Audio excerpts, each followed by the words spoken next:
오늘 주제별 토의 시간 여기서는 선교의 리드시프트 더 체인지 이니셔티브 저도 좀 익숙치 않은 용어인데요.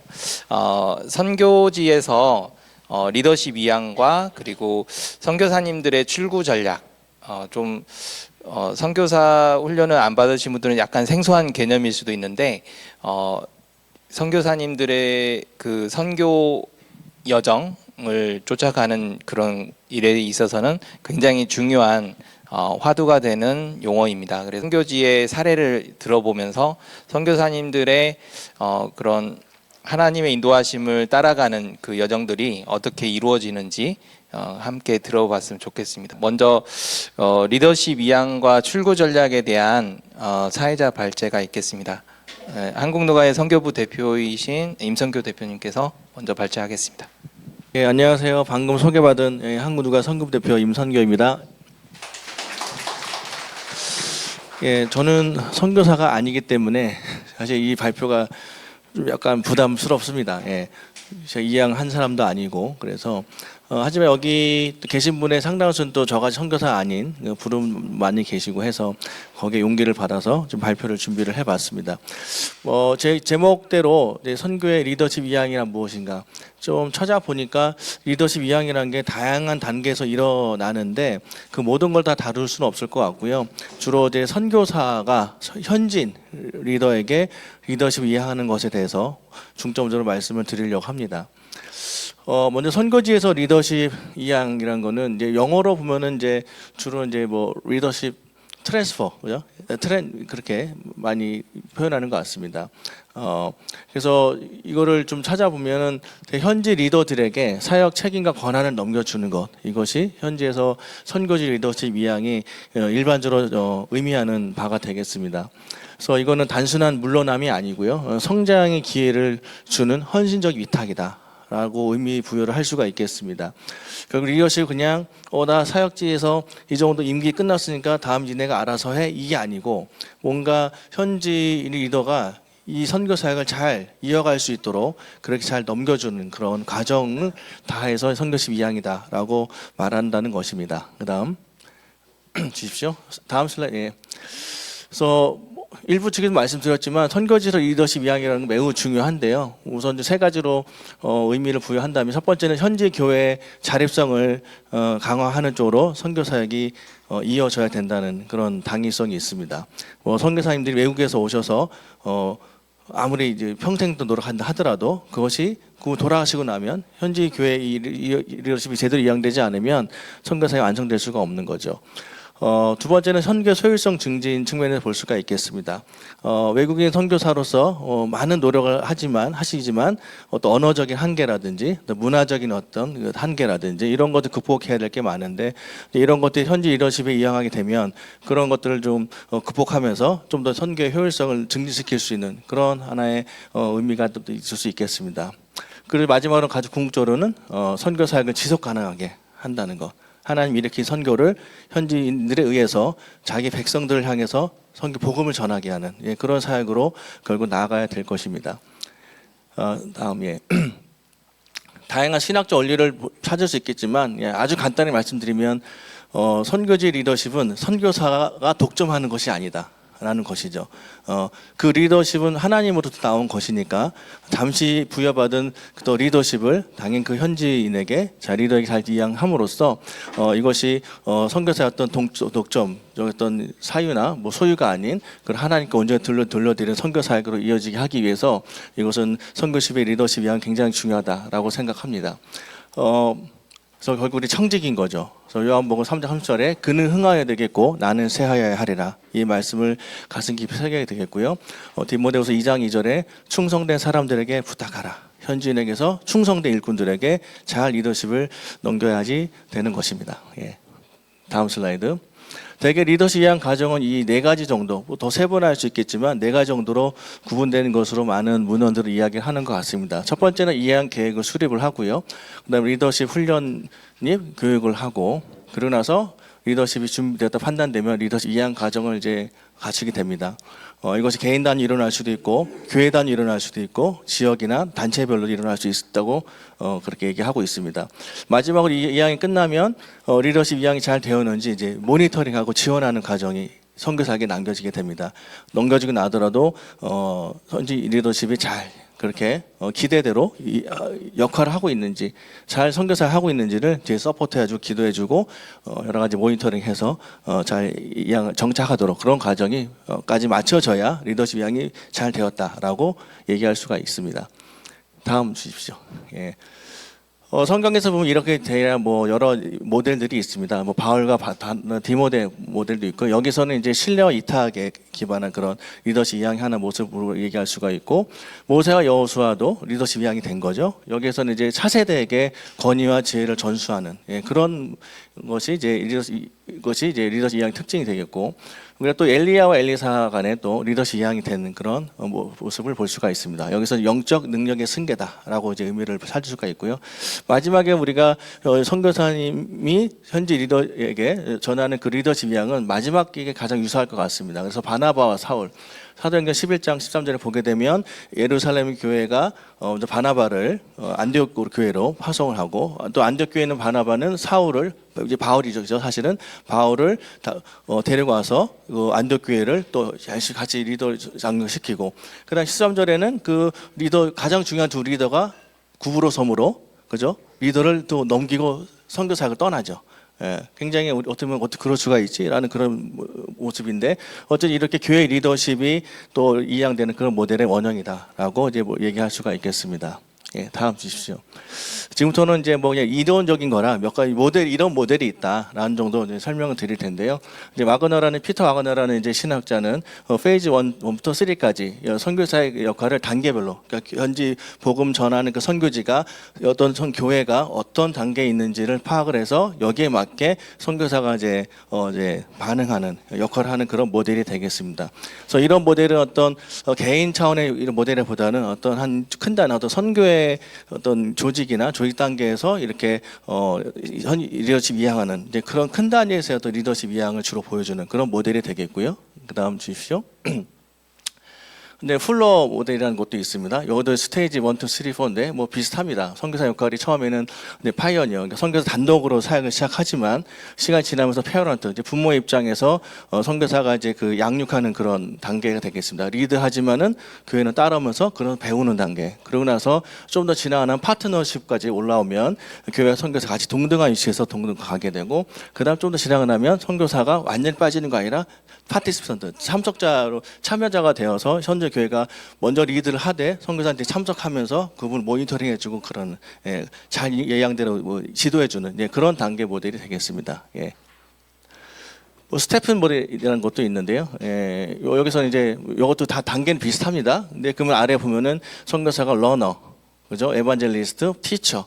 뭐 레지던스 어드바이저, 그다음 마지막에 앱센트 어드바이저, 대략 5단계, 6단계 정도로 해서 선교사가 천천히 이제 어떤 복음 전도의 측면에서 저렇게 처음에 가르치지만 복음을 전하고 나중에 처음에는 어드바이저로만 남는 이제 그런 단계 모델을 이제 스테픈이 보여주고 있습니다. 네, 다음 주십시오. 뭐 슐리트라고 읽어야 되나요? 제가 독일어 같긴 한데 저 슐리트 모델도 4가지 단계별로 여기서는 이제 파이오니아나 이제 스테이 3 같은 단계에서 선교사가 하는 그 모델을 좀 다양한 그 형태별로 좀 세분화해서 그렇게 역할을 하는 것으로 제시하는 그런 모델이 되겠습니다. 다 이걸 뭐 경험으로 이해할 수는 없으실 것 같고 저도 모델로만 이렇게 설명해 드립니다. 다음 넘기십시오. 그래서 이 리더십 2항의 선교사 역할이 무엇일까 많은 고민들을 많이 해오셨고 하실 것 같고 우리 저 같은 선교사님이 어떤 역할을 하고 계신 건가 또 이제 선배 이제 우리 훌륭한 믿음의 선배 선교사님들 이제 약간 발언을 보면 르모톰이라는 이제 선교사님은 이렇게 얘기하셨습니다. 선교제 가면 꺼져가는 불씨들이 있다. 대부분의 선교사들은 이 불씨들을 무시하고 새로운 불을 가져다가 지피려고 한다. 하지만 선교사들은 떠날 것이고 그 선교사들에 의해서 시작된 불도 꺼질 것이다. 가능하면 선교사들은 불을 가지고 가지 말고 부채를 가지고 가길 바란다. 그러니까 가능하면 현지에서 존재하는 어떤 뭔가 약간 가치 있는 것을 더 살리는 쪽으로 그렇게 가야 된다라는 것으로 이제 역할을 설명을 했고요. 그다음 두 번째 요건 이제 우리 허드스 테일러 선교사 잘 아시죠? 이제 구분이 선교사는 어떻게 역할을 해야 되는가를 선교사는 비계목처럼 역할을 해야 된다. 비계목이라는 거는 건물이 이제 세워지기 전에 어떤 그 유지하는 보조적인 어떤 틀 역할을 하는 거죠. 그래서 하지만 건물에 세워지면 그 틀은 이제 필요가 없죠. 그러니까 틀이 다 건물이 완성된 다음까지도 비계목이 같이 있으면 사실 그거 더 거추장스럽고 더 보기도 안 좋고 그럴 수가 있는 거죠. 그래서 허드텔도 더 이렇게 비계목으로 선교사가 자기 역할을 해야 된다는 강조함으로써 언젠가는 선교사는 사라지고 현지 리더십에서 현재 그 나라에 복음이 전파돼야 된다라는 것을 그렇게 역설을 하셨습니다. 네, 다음 주십시오. 그러나 이런 리더십 이양에서는 여러 가지 이슈 난제들이 있습니다. 첫 번째 리더십 분야에서는 현재 리더를 누구로 선택할 것인가라는 부분이 고민이 될 수가 있겠고 리더십 스타일이 또 안 맞으면 또 어려움이 있을 수 있겠습니다. 두 번째 재정적인 면에서는 재정 지원을 유지를 계속 해줘야 되는가 또는 재정 독립을 언제부터 시켜야 되는가. 우리가 뭐 처음에 선교사님들이 재정을 이제 여러 가지 부어주지만 하지만 그걸 언제까지 유지해야 되는가는 굉장히 큰 고민거리가 될 수밖에 없습니다. 세 번째 이제 문화적인 측면에서 보게 되면 선교사님들이 모국 선교사님들이 가진 문화적인 요소와 현지 문화가 갈등할 수도 있습니다. 이런 갈등 있는 상태에서 선교식 리더십 이양 어떻게 할 것인가라는 그런 부분. 서양 선교사님들은 리더십 이양을 가능한 빨리 하는 쪽으로 그동안 얘기를 해 오셨고요. 그러나 동양권에 있는 우리 선교지들은 수직 관계에 이제 그런 리더십이 워낙 익숙하기 때문에 좀 더 선교사가 좀 계셔주면서 좀 더 역할을 해주길 바라는 그런 기대를 동양권 선교지는 보통 그런 성향을 가지고 있습니다. 그러니까 그래서 동양권 선교사에 서양권 선교사님들이 들어와서 오게 되면 리더 이양 시점이나 그런 스타일에 있어서 약간 그죠 마찰이 생길 수가 있어 왔던 거죠. 예. 그리고 이런 이양의 타이밍, 뭐 사후 선교 역할 이런 것들이 이양 과정에서의 어떤 이슈 풀어야 될 난제가 될 것 같습니다. 예, 다음 주십시오.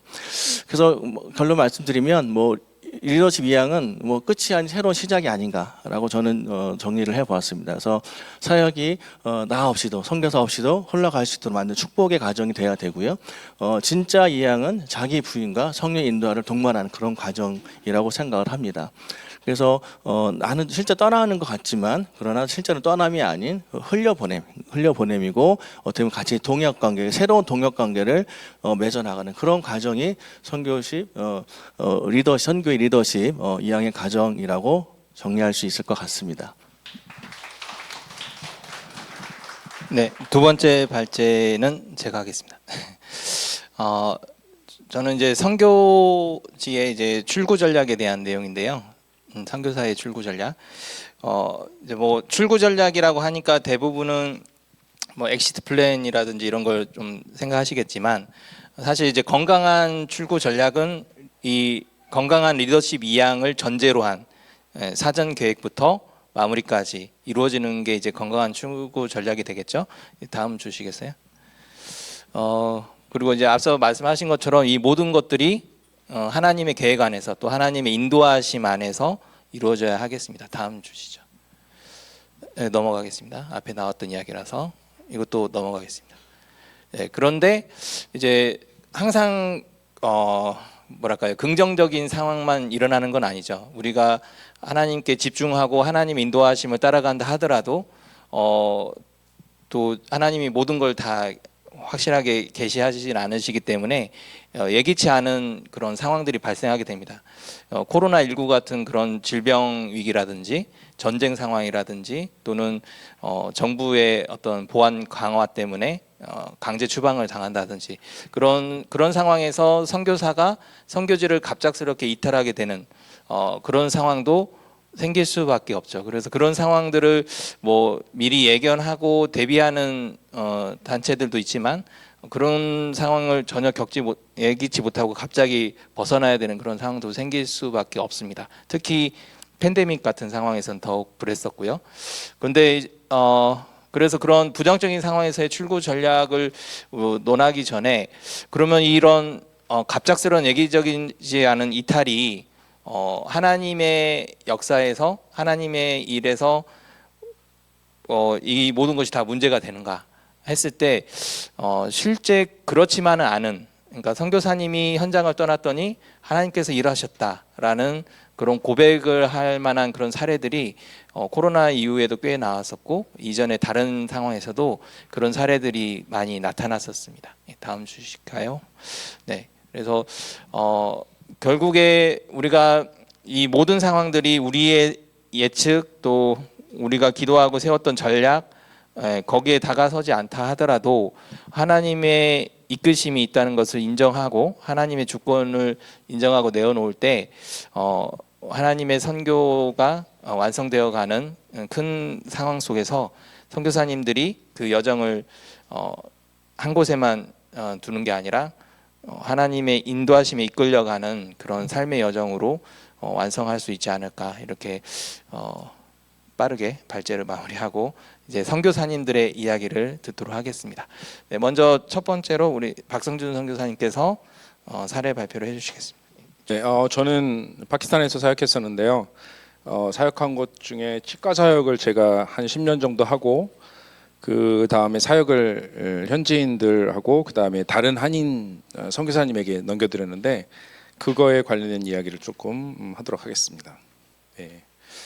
시작은 2010년에 시작을 했습니다. 그래서 그때 글로벌 덴탈 프로젝트라는 이름으로 치과 사역을 시작했고요. 제가 시작한 건 아니고 한국에 있는 치과 병원하고 같이 해서 시작을 했습니다. 치과 대학생 후보자 기독교인들 중에 선정을 해서 치과 대학을 보내고 장학금을 지원하고 공동체 훈련을 하면서 또 제자 훈련, 리더십 훈련 등을 같이 했습니다. 저희 사는 집 옆방에 살면서 아침마다 제가 큐티하자 불러도 큐티하고 학교 갔다 오고 학교 갔다 오면 같이 치플 드리고 또 제가 CCC 소속인데요.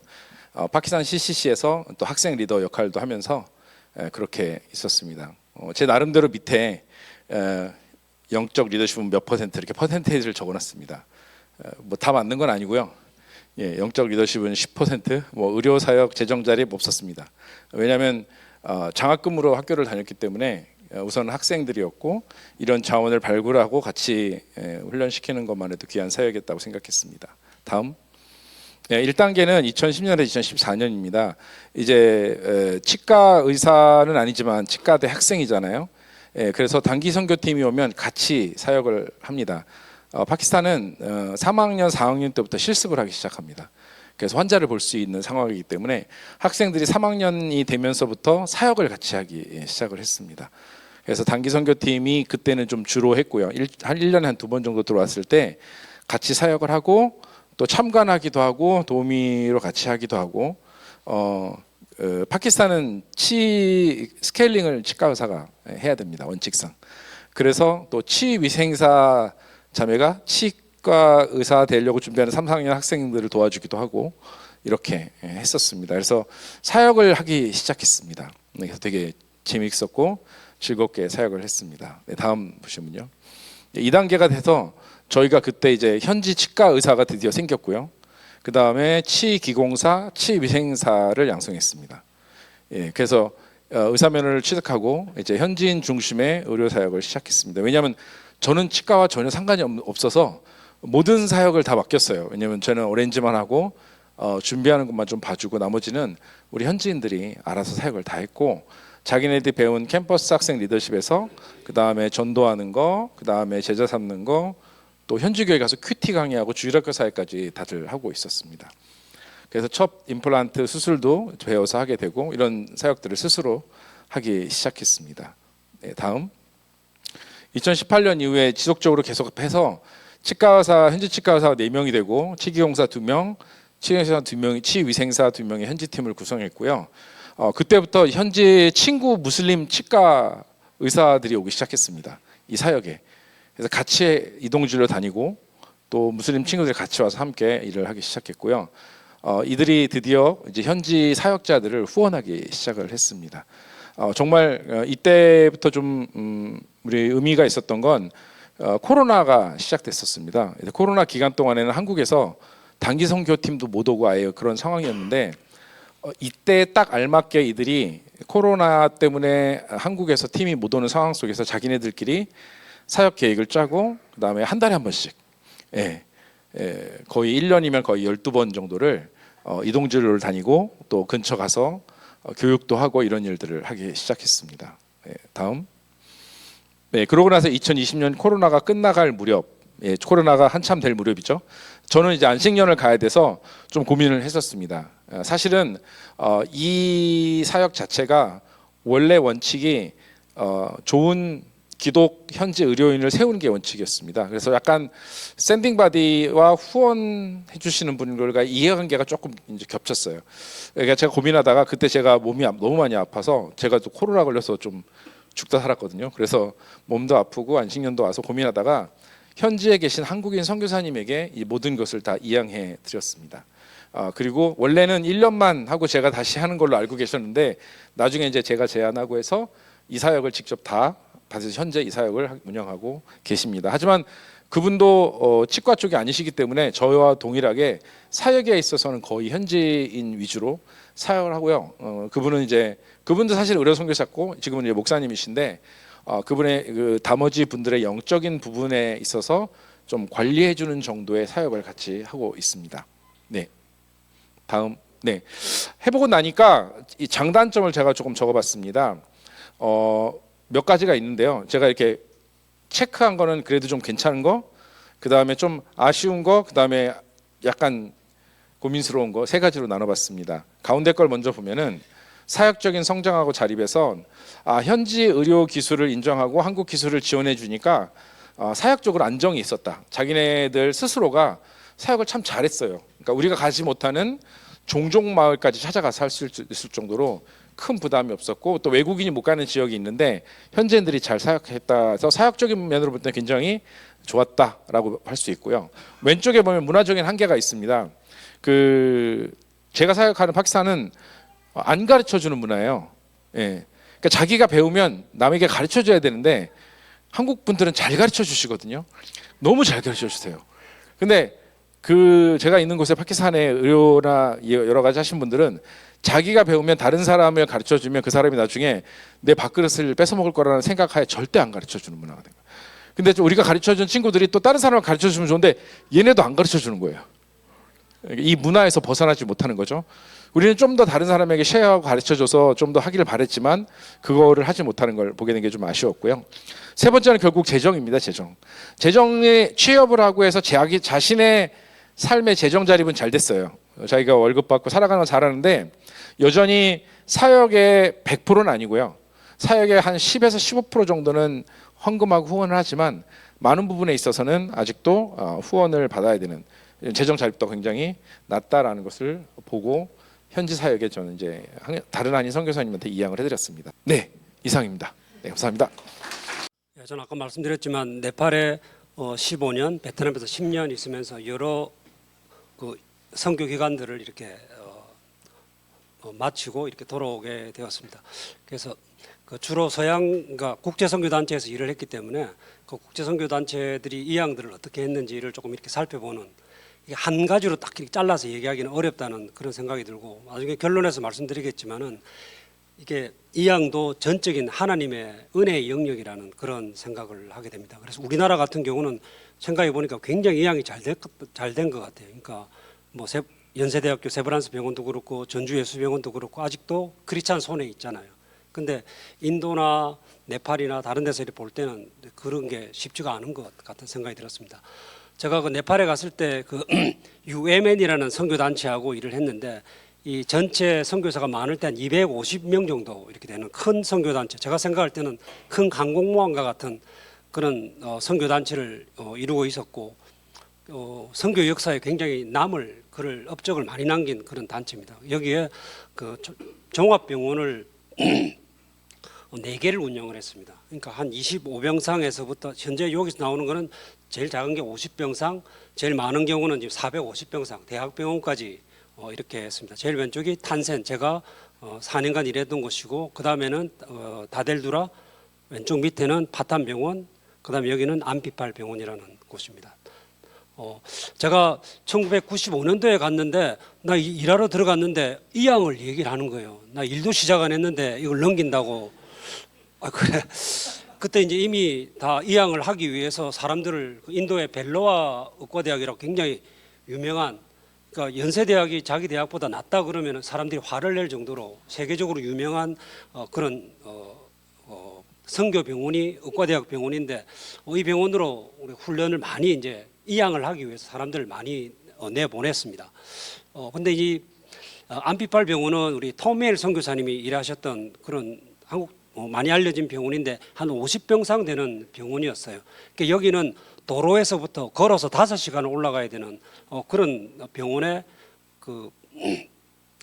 이 병원이 이 지역에서 굉장히 중요한 역할을 하고 있는데 그것이 네팔이 1997년부터 내전이 10년 동안 있었고 이 지역이 그 산지 쪽에 있다 보니까 공산 게릴라들이 그러니까 낮에는 정부군, 밤에는 인민군 뭐 이런 식으로 되는 병원인데 갑자기 그 철수를 하게 됐습니다. 철수를 하게 되면서 병원이 쉬고 있다가 지금은 현지 보건소, 보건진료소 같은 그런 역할을 지금은 하고 있습니다. 그래서 여기는 이양 말도 꺼내기 전에 그냥 야밤 도주하듯이 선교사들이 다 빠져나온 병원이 됐습니다. 다음. 이 병원은 56년도에 시작이 됐고 제가 갔을 때부터 이양에 대해서 이렇게 준비를 하고 있었는데 이 땅은 정부에서 준 땅 위에 이 병원을 이렇게 지어서 전체 소유 자체는 정부 소유였는데 이것이 경영권이 2006년도에 이양이 됐습니다. 이때에 그러니까 전체 UMN 리더십이 새로운 리더십이 들어왔는데 굉장히 이렇게 진보적인 그런 리더십이 들어와 가지고는 항공모함으로 치면 항공모함을 다 쪼개 가지고 구축함으로 만들어 가지고 이렇게 현지 이양하는 것을 굉장히 적극적으로 그래서 4개에서 하나는 이제 공산 게릴라 내전 때문에 없어져 버렸고 넘어갔고 나머지 이 병원을 이렇게 이양을 하려고 하는데 그러니까 저희 이 병원 안에서 선교사가 10명 정도 일을 하고 있었는데 이것이 크리스찬들 손으로 현지 교회로 이렇게 넘어가서 크리스찬 NGO로 넘겼으면 하는데 교회가 한 2,000명, 2,000교회 정도 되는 그런 교회가 있는 NCF라는 게 있었는데 사실은 이 교회 이양을 하고 싶어도 이 NCF는 자체적으로 클리닉 하나도 만들기 어려운 자기들 자체 내 교단 내에 그 클리닉 하나를 만들고 싶은데도 그것도 하나를 제대로 못 만드는 여력이 되는 거예요. 그래서 또 크리스찬 NGO로 이렇게 넘기는 쪽으로 했는데 그러니까 전체적인 UMN 리더십에서 정부로 이렇게 경영권이 이양되어간 그래서 그 뒤에 이제 파탄 보건과학대학이 만들어지면서 의과대학도 생기고 또 간호대학도 생기고 하여튼 그렇게 해서 이 병원은 현재 지금 한 450병상 되는 아주 우수한 그러니까 서울에 뭐 예를 들어서 옛날에 서울대학병원, 세브란스병원, 국립의료원이 있으면은 여기는 세브란스 병원에 해당될 정도로 의료적인 역량을 갖추고 있는 이런 병원인데 현지인에게 넘어는 갔어요. 근데 이제 앞에 다시 하면은 사람들이 평가를 합니다. 기술적으로는 성공을 했어요. 지금도 병원은 잘 이렇게 운영되고 훌륭한 병원인데 영적인 리더십이 전혀 넘어가지 않은 그런 모습이 됐습니다. 다음. 이 병원은 제가 96년부터 해서 4년간 일을 했댔는데 제가 가자마자부터 가니까 벌써 이양을 준비를 하고 있었습니다. 근데 이게 그러니까 좀 진보적인 그런 리더십이 전 4개 병원을 다 현지인에게 이양하는 이런 그 계획으로 움직이고 있었는데 그 파탄 병원이 이제 넘어가고 난 다음에 보니까 이 병원도 그 크리스찬 NGO에 이렇게 이양을 해서 크리스찬 NGO가 4년간 운영을 했는데 결국은 새로운 리더십이 되면서 이 병원을 다시 선교부에서 운영을 하기 시작해서 아직도 선교부에서 직영을 하고 있습니다. 그래서 제가 갔을 때 95년부터 이 병원이 이양을 준비를 막 진짜 열심히 했거든요. 의사들도 파견해서 보내고 간호사들도 보내고 하여튼 치과대학을 위해서 또 캐나다로 사람들을 보내고 했는데 아직까지 선교부에서 직영을 하고 있어요. 처음에는 이제 넘기려 했다가 이게 아니다 싶어가지고 아직도 이렇게 하고 있습니다. 다음. 그래 그 현지인들을 이렇게 훈련을 시키는 게 참 한계가 있는 게 석사 과정이나 이렇게 벨로와의 사람들을 차례대로 이렇게 보내는데 와가지고는 다른 데로 이직을 하는 거예요. 뭐 한국에 이렇게 연수를 왔다가 가면은 연수 왔던 그 경력이 다른 병원으로 취업하는데 디딤돌이 되는 그런 역할을 하는 게 참 쉽지 않다라는 그런 생각이 들었습니다. 이 병원도 현지 NGO에 이렇게 넘겼다가 4년 뒤에 다시 선교부에서 이양을 해서 오히려 지금 이게 50병상인데 100병상으로 지금 확장하는 그래서 제가 느끼기에 이게 절대 쉬운 일은 아니다라는 그런 생각을 했습니다. 다음. 그래서 쉽지는 않는데 그래도 저 초기 단계부터 적극적인 노력과 기도가, 왜냐하면 나중에 다시 말씀드리겠지만 하나님의 은혜의 영역이기 때문에 하나님께 더 기도를 해야 되나 하는 그런 생각을 했습니다. 다음. 제가 하노이에 와서는 그 킴스 클리닉에 이제 일을 하게 됐는데 중간에 있는 분이 김시찬 선생님입니다. 이분이 심장내과를 하신 분인데 그러니까 코이카 고위카 단원으로 와가지고 95년부터 쭉 있다가 더 이상 그 중간에 이제 자선병원을 적십자하고 자선병원을 세웠는데 그것도 한 8년 운영을 하고는 또 현지인에게 넘겨줘야 되는 그렇게 하면서 여기서 2014년도에 킴스 클리닉을 운영을 했습니다. 여기는 완전히 자립하는 병원이고 그런 생각을 안 하고 있지만 지금은 훌륭한 밤 비즈니스 모델의 병원이 된 그런 모델이 됐고 현재는 그 5명의 우리 누가회 출신 식구들이 함께 일을 하고 있습니다. 그래서 이 병원도 외국인 투자 병원으로 시작을 했는데 이게 네팔 보건부, 이민국 또 경찰의 이런 그 압박을 견디지 못해서 경영권을 재산권이나 이걸 갖다 현지인에게 이렇게 넘겨주고 그래서 만약에 병원이 언제 문 닫을지 모른다는 그런 마음으로 일하고 있는데 아마 병원이 문을 닫게 되면 이양 없이 그냥 이렇게 현지인에게 넘겨주고 떠나는 어떤 그런 모습인데 현재로서는 굉장히 잘 운영이 되고 있습니다. 다음. 하나는 저희가 그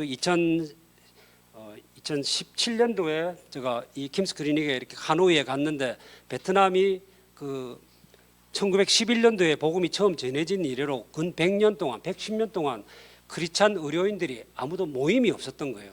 공산 지하이기도 하고 모일 엄두를 못 냈는데 저희는 CMF에서 1980년도부터 그 누가회에서 이렇게 지난 40년간 경험한 그런 경험이 있어서 기도회 의사회를 모이자 이렇게 했는데 95년부터 거기에 와 있던 김치환 선생님이 명단을 한 25명 명단을 이렇게 만들어 온 거예요. 그래가지고 2017년 10월 달에 기도고사의 첫 모임을 했고 그 다음부터 매달 한 번씩 정기 모임을 이렇게 했습니다. 그래서 그때 할 때는 회장은 베트남 의사 보니까 3대째 크리스찬이더라고요. 이분이 70대인데 그분이 회장을 하고 우리 부회장을 김치환 선생이 했습니다. 다음. 그래서 첫 수련회를 이렇게 모이게 됐는데 이때 저희가 세계기도구사회 회장인 닥터 비노드 샤라는 분을 주강사로 그리고 그 ICMDA 그 동남아 지역 대표로 있는 닥터 고리eng이라는 분을 강사로 초빙을 해서 수련을 했습니다. 그래서 다음 2년 리더십을 할 때는 60대 리더십이죠. 선교사들이 조금 리더십을 좀 많이 했는데 3회 수련을 하기 전에 총회를 했을 때는 베트남 사람에게 40대 리더십으로 이렇게 리더십이 넘어가게 되면서 여기 3회 수련회부터는 베트남 리더십에 의해서 이 기도구사회가 운영이 이렇게 되게 됐고, 그러니까 베트남 리더십으로 넘어가니까 훨씬 모임이 더 잘 되는 거예요. 40대가 또 하니까 뭐 넘어가면서 바로 막 로고도 만들고 여튼 이렇게 됐는데 지금 이제 6회 수련회까지 이렇게 하게 됐고, 제가 4회 때까지는 강사님들을 이렇게 리더십은 베트남 현지인들에게 있었지만은 강사님들을 초빙하는 것을 이렇게 도움을 이렇게 주었습니다. 제 오른쪽 위에가 이 많은 식구들 중에 한국인 선교사들입니다. 다음. 또 ICMD 세계 기도구사회와 연결시키려는 그런 노력들을 많이 했습니다. 그래서 이 베트남 리더 회장들을 데리고 모시고 싱가포르, 태국 이런 데로 가면서 국제 기도구사회 모임과 연결하려고 했고, 다음. 네.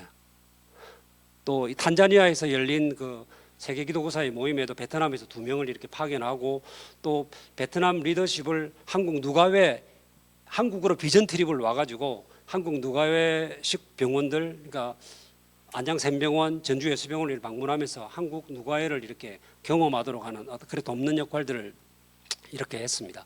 그래서 저도 1995년도부터 선교지 있다가 나오면서 이렇게 이양되는 모습들을 보면서 좀 다음 슬라이드. 저는 놀랐어요. 저는 가서 이제 막 갔는데 막 이양을 한다 그러니까 그랬는데 제가 제안은 설립 초기부터 이양에 대한 계획을 세우는 것이 중요하다. 그리고 이양을 준비를 해야 된다는 것이 제가 얻게 된 경험입니다. 그러나 성공적인 이양은 하나님의 은혜에 속한다는 그런 생각이 되고, 그래서 언제 이게 그만둘지 모르기 때문에 섬김의 기회가 주어졌을 때 그냥 최선을 노력을 하는 것이 우리가 해야 될 일이 아닌가, 그런 생각을 했습니다. 제가 세 가지 예를 드리면은 2006년도에 그 인도에서 그 ICMD 서남아 지역 그 ICMD 모임이 있었습니다. 거기 갔는데 그때 듣게 된 것이, 그러니까 1945년도에 인도가 독립을 하기 전에 인도에 있는 의료 선교 기관이 2,000개가 있었답니다. 근데 인도가 1945년에 독립하고 난 다음에 그 의료 선교 기관이 200개밖에 안 남은 거예요.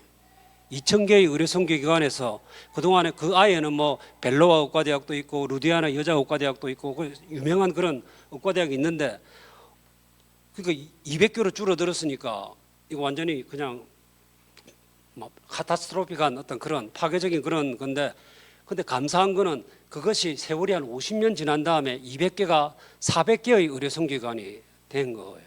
그래서 우리가 생각하면은 식민지 시대에 전해진 복음이 이게 제대로 된 복음일까, 이렇게 생각할 수 있는데, 제가 느낀 거는 이 식민지 시대에 심겨진 복음이라도 그 복음의 씨앗이 자라가지고 언젠가 자란다는 그런 생각을 하게 됩니다. 그래서 2,000개가 200개로 떨어졌으니까 나머지 1,800개는 뭐 이양 이런 거를 생각도 못하고 이렇게 선교사들이 사라지게 되었지만은 하나님이 계속 일하고 계시다는 그런 거를 제가 깨달을 수가 있었고, 또 그 베트남에 이렇게 가서 보니까 1975년도에 공산화되면서 모든 그 선교 기관이며 뭐 학교 뭐 전부 다 베트남을 떠나야 됐고, 모든 사람들이 생각할 때 베트남 교회는 끝났다 이렇게 생각했는데, 한 10년 뒤에 도이모이 정책이 나라 문이 열리고 보니까 교회가 사라지지 않고 이렇게 성장하는, 그러니까 교회의 모든 많은 지도자들이 그 베트남을 떠났지만은 하나님은 남아서 계속 일하고 계셨다는 것을 또 알 수가 있었습니다. 또 한 가지는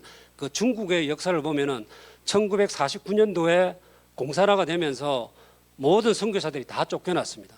그러니까 150년 동안 5만 명의 선교사가 들어가 가지고 사역을 했는데 1949년도에 다 쫓겨나면서 중국 교회는 끝이 났다 이렇게 생각했는데, 25년이 지난 다음에 나라의 문이 열렸을 때 가보니까, 그러니까 그 당시 50만 명의 크리스찬이 있었는데 300만이 크리스찬이 되어 있었고, 그게 1억 명이 되고, 지금 2020년도에는 2억 명의 크리스찬이 중국에 있다고 이렇게. 그래서 우리가 지금 사실은 많은 노력들을 하고 이래 하지만은 이 일을 선교를 하시는 분은 하나님이시라는 그런 생각이 들고, 그래서 제가 마지막에 했지만은, 그러니까 우리가 이걸 모든 걸 우리가 다 만들고 또 이양을 하고 하는 게 우리 작전대로 되거나 참 그렇지는 않는 것 같아요. 그래서 제 마음에 드는 생각은 우리에게 기회가 주어졌을 때 그냥 최선으로 노력을 하는 것이 최선이 아닌가, 이런 생각을 했습니다. 감사합니다. 선교사님들의 사례를 들어봤는데요. 정말 많은 고민들이 있고, 근데 이제 공통된 부분은 역시 현지 리더십으로 건강하게 세워져야만 지속 가능하고, 또 선교사가 떠나더라도 오래 갈 수 있다라는 거는 이제 공통된 것 같아요.